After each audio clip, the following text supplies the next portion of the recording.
Thank you, Madam President. I thank Special Envoy Hans Grundberg for his briefing. We recognize his ongoing efforts to resume the truce and bring the Yemeni parties back to dialogue. I also thank Rina Gilani, OCHA Director of Operations, for her briefing. We appreciate the important contribution of OCHA, the humanitarian community, and aid workers in Yemen in delivering life-saving humanitarian assistance to the people of Yemen. Madam President, Yemen is at the crossroads. One path leads to the peaceful resolution of the conflict, and the other leads to the resumption of active hostilities, which will only exacerbate the suffering of the Yemeni people. The choice is clearly for the parties to the conflict to make.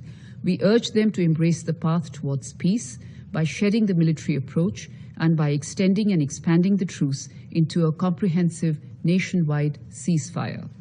The focus should be on cooperative and confidence-building measures to alleviate the lives of the Yemeni people and eventually by starting an inclusive political dialogue to end the conflict. In this regard, we are concerned by the actions of Ansar Allah and condemn their attacks on the ports and shipping vessels in Yemen and also their threats to the shipping vessels traveling in and out of Yemen.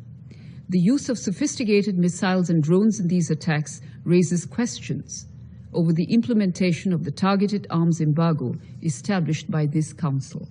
I reiterate India's call for the strict implementation of the arms embargo to effectively eliminate such threats in the future.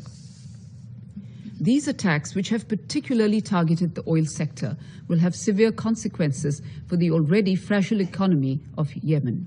Such actions can also turn the Gulf of Aden and the Red Sea into a potential conflict zone, thereby destabilizing the maritime security of the region.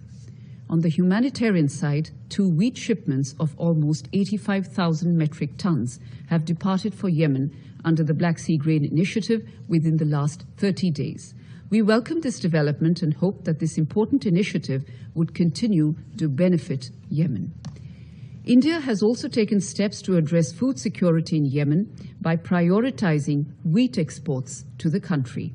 Despite our national regulations on wheat exports, we have continued to export wheat to Yemen to mitigate the adverse impacts of supply changes in the global commodity markets. We remain committed to do so in future as well.